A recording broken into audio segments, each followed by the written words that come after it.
But first, the role that West Virginians played in a legendary film. It's been 40 years since the release of Cool Hand Luke starring Paul Newman. Before filming began, a Huntington family introduced Newman to parts of West Virginia that helped him create one of his most legendary roles. What we have here is a failure to communicate. What we have here is failure to communicate.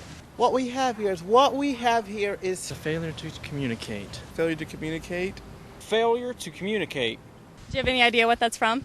No. Am I supposed to? From I Love Lucy. I don't know. Speech class. It appears to me to be more or less from a politician. Well, I don't know where it officially comes from, but it comes from our everyday lives. I'm guessing that's from some kind of a movie, maybe? Seems like some type of space movie. Now, Paul Newman was in that, and it was said when they were in the I think it was in the courtroom. What we got here is a failure to communicate. My father got a call one night from Paul Newman who said, I'll be coming into town on Eastern Airlines at night. I'll be wearing sunglasses. I'll be incognito so no one will recognize me. Well, as soon as the pilots found out that Paul Newman was on the airline, they radioed ahead to Huntington, and when Paul Newman got off the plane, the word was out. You know why he was here? For an accent. He was getting ready to make a film. Cool Hand Luke was the title. Warner Brothers wanted him to have an accent or a dialect that was Appalachian in nature. And so he called up Sarge Shriver, who was a good friend of his because they were both big Democrats. At the time, Sarge Shriver ran President Lyndon Johnson's War on Poverty. He became friends with Huntington businessman Andy Hooverus when they worked together on John Kennedy's 1960 presidential campaign. So when Paul Newman called Sarge, he said, "Do you know anybody in West Virginia who could show me around? I need to talk to some people and tape record them and get an accent for this movie role." So he told him to call my father. Well, my husband picked him up at the airport and brought him back, and he came in the back door over there. And I got up and shook his hand. It was quite cool, I thought. So then he just came in and we visited for a while, and then the next night all the neighbors came over. The lady across the street was being timid and shy, and she said, "Oh, I don't want to go over there." So he went over there, knocked on her door, and invited her to come over, which I thought was wonderful. And then he did go down to Marshall and lecture down there while he was here. The kids just loved him.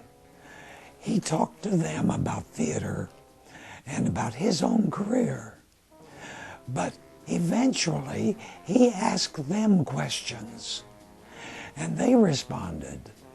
And of course, he was listening to them talk. They were from all parts of West Virginia. Many of those people had played parts using different accents themselves.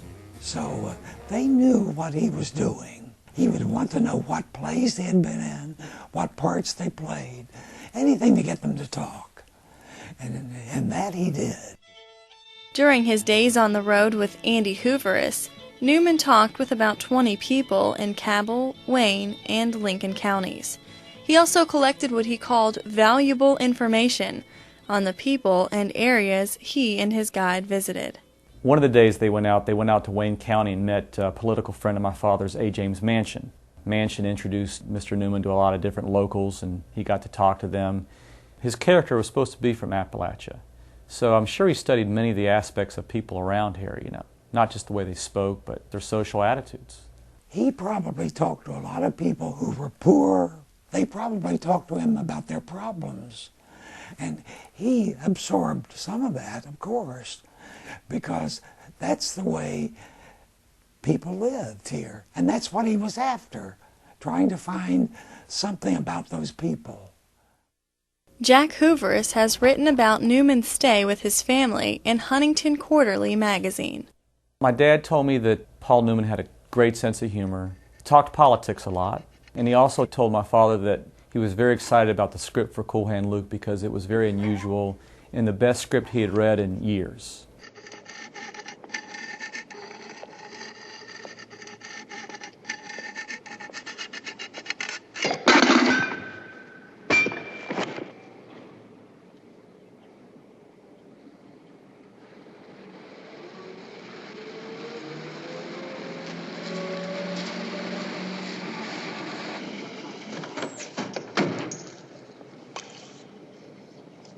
What are you doing there, fella?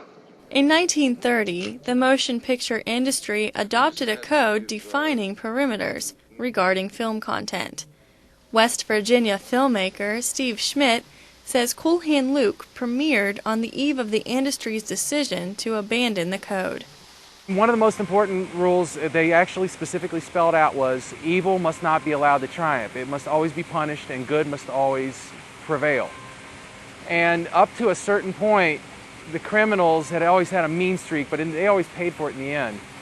About the time of Luke and the time of, the Marlon Brandos and the James Deans, you start to see this character who's a rebel, who's breaking all the rules.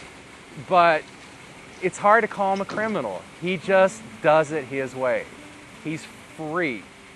I think Luke is actually the last gasp of a simpler time. It's like saying, we're going to have rebels. Here's one you can like.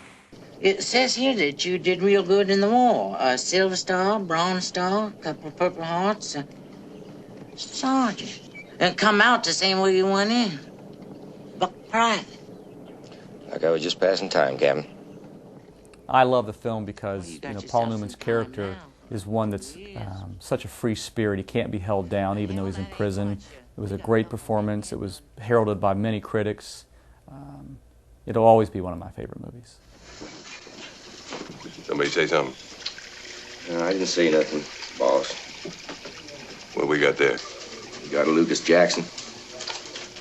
You don't have a name here until Dragline gives you one. Maybe we ought to call it No Ears. You don't listen much, do you, boy? I ain't heard that much worth listening to. Just a lot of guys laying down a lot of rules and regulations. It's about society. I mean, it takes place in a prison, but that's incidental. It's about some kind of freedom from the laws and limits that are placed on you.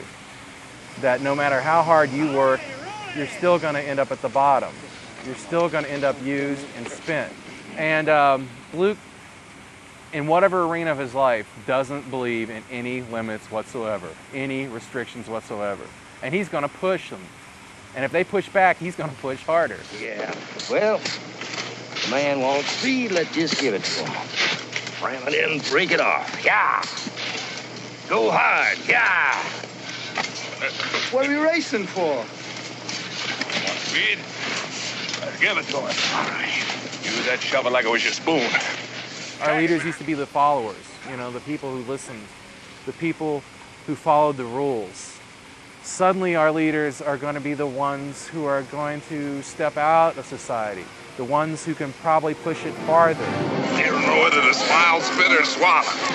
Yeah, well, I've never seen a bull game before. Paul Newman said, a man with no enemies is a man with no character. And what that meant to me was that he took a stand, even when it wasn't politically correct in Hollywood.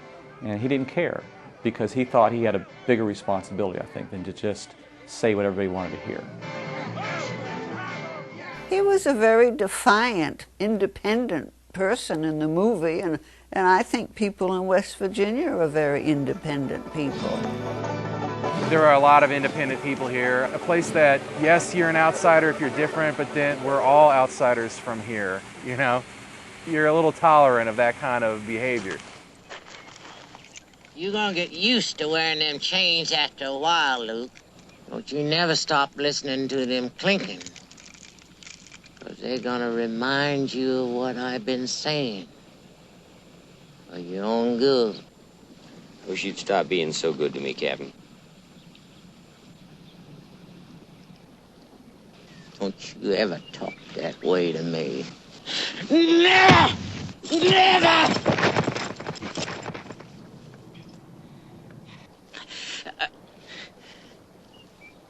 What we've got here is failure to communicate.